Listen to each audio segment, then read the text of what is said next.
एक आइन और पार्लियामेंट के होते हुए भी बांग्लादेशी मॉडल और कौमी हुकूमत की बात कुछ अरसे के बाद क्यों की जाती है। नाज़रीन, आज कौमी असम्बली के इजलास में अपोजिशन की जानिब से हुकूमत को बांग्लादेश में पेश आने वाले हालात से डराने की कोशिश की गई कि जो कुछ हसीना वाजिद के साथ हुआ वो उनके साथ भी हो सकता है। पाकिस्तान की अवाम ने अब तक 4 फौजी हुक्मरानों को भी बर्दाश्त किया है। कभी काकड़ फॉर्मूले के तहत सबको घर भेज दिया गया तो कभी अदालतों ने मुंतखब वज़ीर आज़म को ओहदों से हटा दिया। लेकिन पाकिस्तान की सियासी लेबॉर्ट्री में तसलसल के साथ तजुर्बात किए जाते रहे हैं। पाकिस्तान की सियासत में बांग्लादेशी मॉडल की गूंज आज से नहीं बल्कि गुज़िश्ता 1.5 दहाई से सुनाई दे रही है। मुल्क के चंद अनासिर सिविल मिलिट्री ताल्लुकात में जरा सा तनाव देखकर बांग्लादेशी मॉडल का चूरन बेचने निकल पड़ते हैं। लेकिन क्या पाकिस्तान बांग्लादेशी मॉडल के लिए तैयार भी है? नाज़रीन, बांग्लादेश में 2007 में हुकूमत का तख्ता उलटने के बाद फौज ने एक अबूरी हुकूमत कायम की जिसने अगले 2 साल तक मुल्क पर हुक्मरानी की। इस निगरां हुकूमत ने 1 लाख के करीब लोगों को बदउनवानी के इल्जामात में गिरफ्तार किया। इस दौरान बांग्लादेश में इंसानी हकूक की शदीद खिलाफ वर्जियां हुई जिसके नतीजे में 300 के करीब लोग मारे गए। मगर इन 2 बरसों के दौरान ब्यूरोक्रेसी में बेहतरी लाई गई, इंतखाबी इस्लाहात की गई जिसके बाद आम इंतखाबात में वोटों की शरह 70% के लगभग रही। 2009 के आगाज में कौमी हुकूमत की इस्लाहात की बदौलत इक़्तिदार हसीना वाजिद को मुंतकिल हो गया।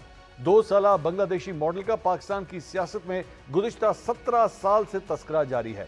अब जब भी पाकिस्तान के सिविल मिलिट्री ताल्लुकात उतार चढ़ाव का शिकार होते हैं तो चौक चौराहों और स्क्रीनों पर बांग्लादेशी मॉडल का चूरन बेचना शुरू कर दिया जाता है।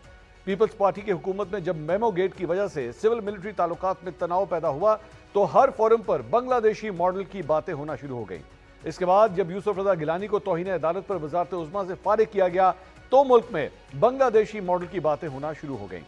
यही नहीं, पीपल्स पार्टी हुकूमत के आखिरी साल में अवामी तहरीक सरबराह डॉक्टर ताहिरुल कादरी ने मीनार पाकिस्तान पर जलसा किया तो उस वक्त भी बांग्लादेशी मॉडल की बातें होने लगी। 2014 के धरनों के दौरान भी पाकिस्तान के मसाइल का हल बांग्लादेशी मॉडल में ढूंढने की कोशिश की गई। उसके बाद जब डॉन लीक्स का मामला सामने आया तो फिर ये बातें शुरू हो गईं कि काकड़ फॉर्मूले के तहत सबको घर भेज दिया जाए और मुल्क में बांग्लादेशी मॉडल मुतारिफ करवाया जाए। पैनामा केस में नवाज शरीफ को वज़ारत उज़्मा से हटाया गया तो वो खुद तो जीटी रोड पर मुझे क्यों निकाला की दहाई देते रहे, लेकिन इस्लामाबाद में फिर बांग्लादेशी मॉडल की बात की जाने लगी। उसके बाद 2018 के इंतखाबात होते हैं और सेम पेज की राग की वजह से बांग्लादेशी मॉडल की गूंज कुछ अरसे के लिए थम गई।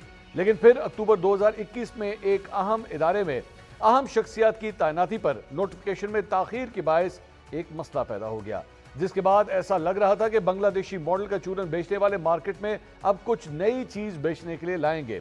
लेकिन वो एक बार फिर अपनी पुरानी फखरिया पेशकश के साथ बांग्लादेशी मॉडल ही सामने लाए।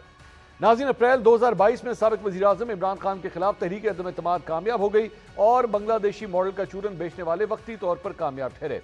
तहरीक इंसाफ को छोड़कर पार्लियामेंट में मौजूद बाकी तमाम जमातें नई हुकूमत का हिस्सा बन गई।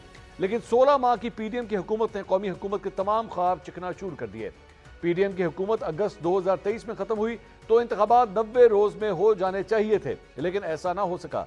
निगरां हुकूमत कायम हुई तो फिर बांग्लादेशी मॉडल की बातें कुछ हलकों में होना शुरू हो गई और दलाइल के अंबार लगाए जाने लगे कि आइन में लिखा है कि इंतखाबात 90 दिनों में होंगे, अगर नहीं हो सके तो बांग्लादेशी मॉडल की तर्ज पर इसी हुकूमत को 2 साल तक के लिए खींचा जाए।